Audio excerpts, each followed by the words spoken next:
गोटे भिडियो आपको स्वागत करुँची। भिडियो आम शिखा 40 साइज डबल कटोरी ब्लाउज केमी कटा हम आपण भिडियो माध्यम शिखेबी। डबल कटोरी ब्लाउज काटिने आपण मैंने जेकोसी कपड़ा काटिबा पूर्व प्रथमे तार ब्लाउज माप मापी ने माप आपण मानक सिलेबाई देती से माप को आपण मैंने प्रथमे मापी ने आम प्रथमे यही ब्लाउज को मापी ने आपण मैंने यही मूल टेप रखिने।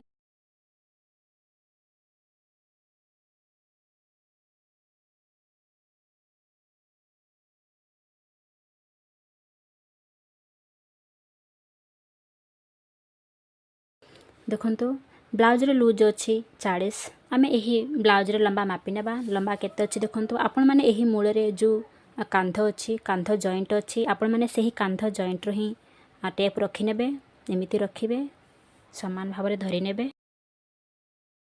ब्लाउज रे लंबा अच्छी 15 इंच आम एबे यही ब्लाउज माप रे कपड़ा काटी नेबा। आम यही कपड़ा को काटी नेबा आपण माने ब्लाउज रे लूज अनुसार आपण माने कपड़ा को नेबे। मु मीटर अधा कपड़ा नेउची आपण माने यही कपड़ा को एमिति दुई फोल्ड कर नेबे। देखंतु एटा गोटे फोल्ड पुणे एटा गोटे फोल्ड आपण माने एमिति कपड़ा को फोल्ड कर नेबे।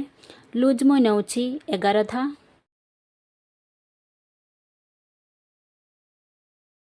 11 धा सीधारे मु गार टाणी नेइछि। यही दुई अधार आपण माने टेप रखिबे। कांध नेबे 3 इंच बामु नेउछि 6 इंच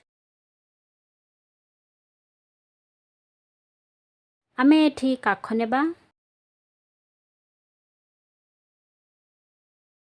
ब्लाउज रे लंबा मु नेउछि 13 इंच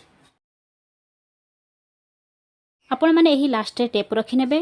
यही 6 इंच सीधार आपण माने गार टाणी नेबे। कि आपण माने टेप रखिबे एठी जेमिति गार अछि आपण माने सेमिति टेप रखि नेबे। 2 इंच सीधार आपण माने गार टाणीबे आपण माने टेप रखिबे। एठी मध्ये आपण माने आधा इंच एक्स्ट्रा काढी नेबे। 2 इंच सीधार आपण माने गार टाणी नेबे। एठी आपण माने टेप रखिबे लंबा भाव में नेबे। देखंतु एठी केते अछि समान 7 इंच अछि। आमे एही टेप को एमिति मोड़ीबा।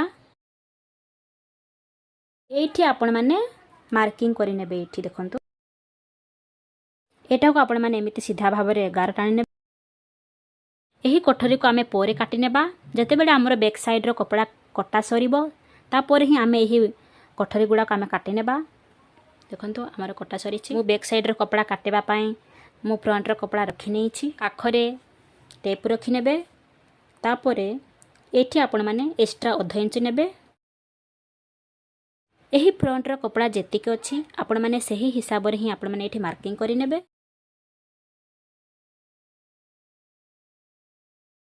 आमे एटा को उठे नेबा फ्रंट रो कपड़ा।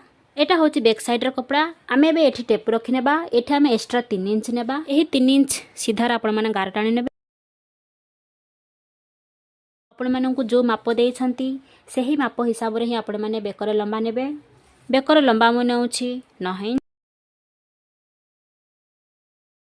एबे आमे एटा को काटी नेबा। यही गार रे आपण माने काटिबे नाही। यही गार रे जदि आपण माने काटी नेबे तेबे ब्लाउज छोटा हबो। सेइथि पई आपण माने यही गार रो काटी नेबे। देखंतु हमर बैक साइड रो कपड़ा कटा सरीला। आमे बे यही कोठरी गुडा को मापी नेबा। यही टेप को आपण माने सीधा भाव में धरी नेबे।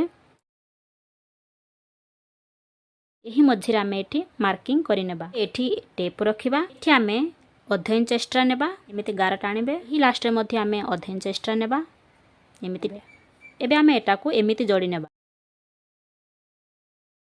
एमिति काटी सारिला परे एबे आमे एही कोठरी गुडा को बड़ करिबा को हबो।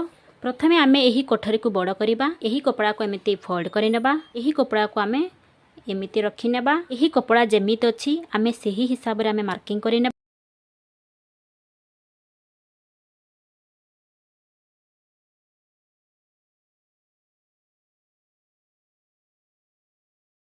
आमे एमिति मार्किंग करि सारिले आमे एबे एही कोठरी को बड़ करि नेबा। एठी आपण माने टेप रखि नेबे। एठी आमे 1 इंच नेबा एमिति रखिबे। तापरे एमिति गार टाणी नेबे 1 इंच सीधारे। देखंतु एमिति टेप रखिबे 1 इंच सीधारे आपण माने गार टाणी नेबे एमिति। एठी आमे नेबा आधा इंच सीधा भाबर गार टाणी नेबे। एठी मध्ये आमे आधा इंच नेबा गार टाणी नेबे। एठी आपण माने आधा इंच नेबे एमिति गार टाणी नेबे। तो 1 इंच एठिरु एठुक आमे जोड़ी नेबा। ଏହି କୋଠରୀକୁ କାଟି ନେବା। ଆମର ଏମିତି କଟା ସରିଲା। ଏବେ ଆମେ ଏହି କୋଠରୀକୁ ବଡ଼ କରିବାର ଅଛି। ଏମିତି ଆପଣମାନେ କପଡ଼ାକୁ ଫୋଲ୍ଡ କରି ନେବେ।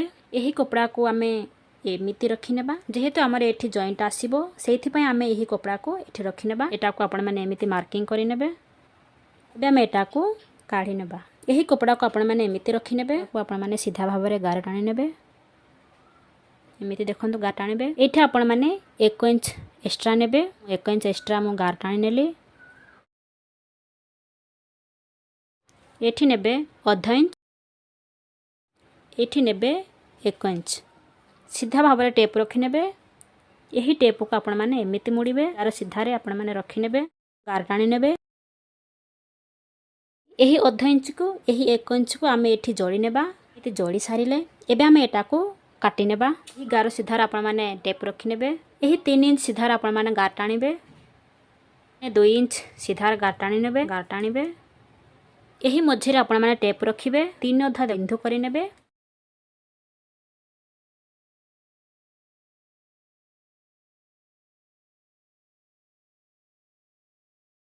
ଏହି କୋଠରୀକୁ ଆମେ ବଡ଼ କରି ଆମେ କାଟି ସାରିଲେ ମୋର ଏହି କାମ ସରିଲା। ଏବେ ଆମେ କାଟି ନେବା ଭି ପଟି। ଭି ପଟି ପାଇଁ ଦେଖନ୍ତୁ କପଡ଼ା ଏମିତି ନେବେ। ଲମ୍ବା ନେବେ 3 ଅଧା, 3 ଇଞ୍ଚ, 2 ଅଧା। ଏବେ ଆମେ ଏଟାକୁ କାଟି ନେବା। ଭି ପଟି କଟା ସରିଲା। ଦେଖନ୍ତୁ ଆମର 40 ନମ୍ବର ସାଇଜ ଡବଲ କୋଠରୀ ବ୍ଲାଉଜ ଆମର କଟା ସରିଲା।